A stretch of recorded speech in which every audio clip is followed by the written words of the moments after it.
Hey guys, I wanted to make a video today of how to value items that you don't know what the value is. Because I find that this is a problem for a lot of people. And in today's society, we have technology at our hand, the internet, that we can look up the value of items easily. And today I want to show you how to do that. Um, as an example, I collect coins, and I'm not an expert, but I use the internet to look up the value of coins. So I'm going to give you an example of how it can be difficult, but it's something that we can easily solve.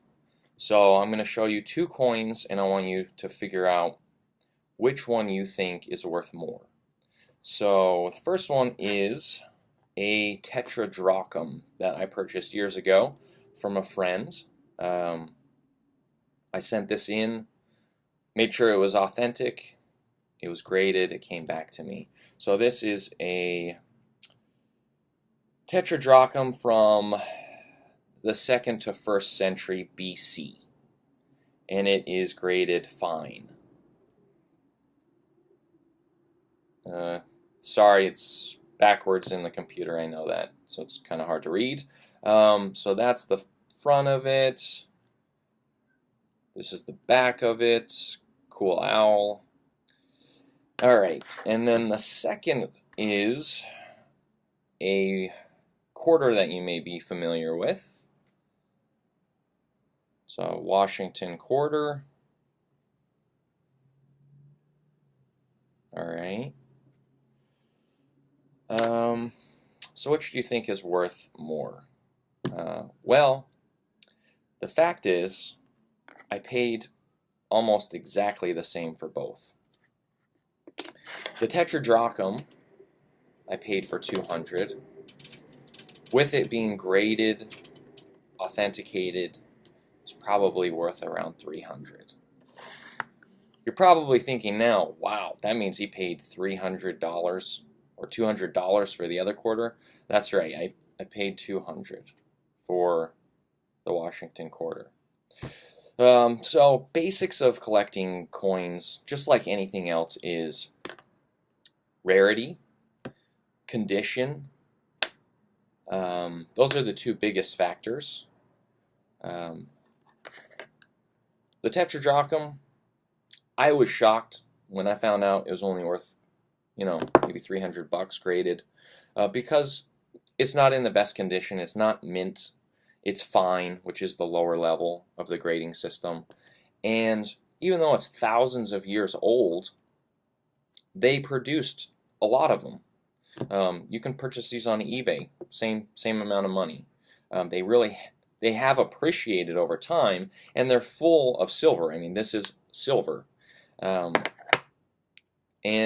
the quarter is, that gives it away, 1932S, which is the rarest mintage of the Washington quarters. They minted around 400,000 of them.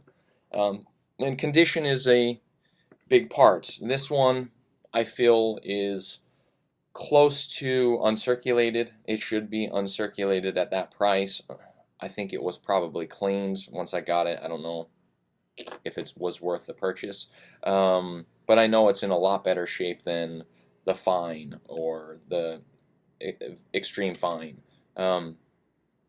Those usually sell around $80, even in really poor condition.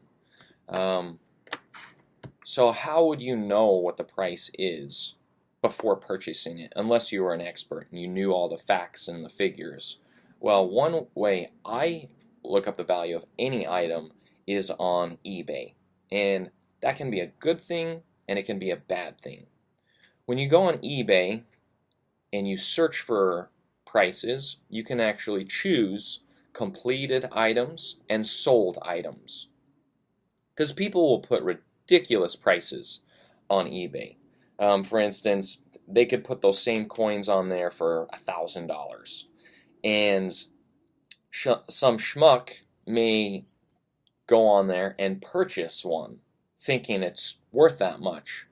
But if you click on sold, you'll know exactly what those coins have sold for in the past if anyone else has listed one online.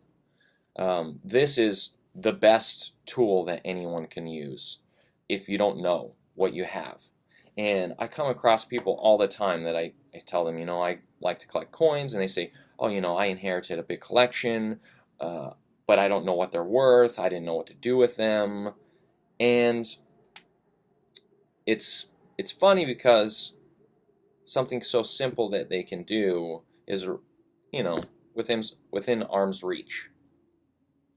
So if you have a chance, take out an item that you don't know what's worth or that you're curious about. Go to eBay, because it's a multi-billion-dollar industry, and look and see what it sold for. And you may be surprised. You may learn something that you didn't know. And if you do decide to sell it, eBay is pretty reasonable. I mean, they charge you 10% commission off of your sales. And they have really good listing fees. I mean, you can post, sometimes they have offers, you can post 1,000 items in a month for free. And you can do unlimited photos of that item, a description. So you're really not losing anything by posting it and selling it. The only advice that I do have is make sure that you're selling, the criteria is, sell only to people who have good ratings. You don't want to sell to someone who's a scammer, who says they don't receive the item and then you're out of that sale. Or I like to sell to only people that are in the US with so many good ratings. And then when you do ship an item, make sure to do things like add a tracking number, or you can have them sign for the package so that you can prove that they actually received it. I really haven't run into any problems with eBay just because I followed those simple rules, but I feel like anyone can do this. So I hope this video helped you out. Thank you.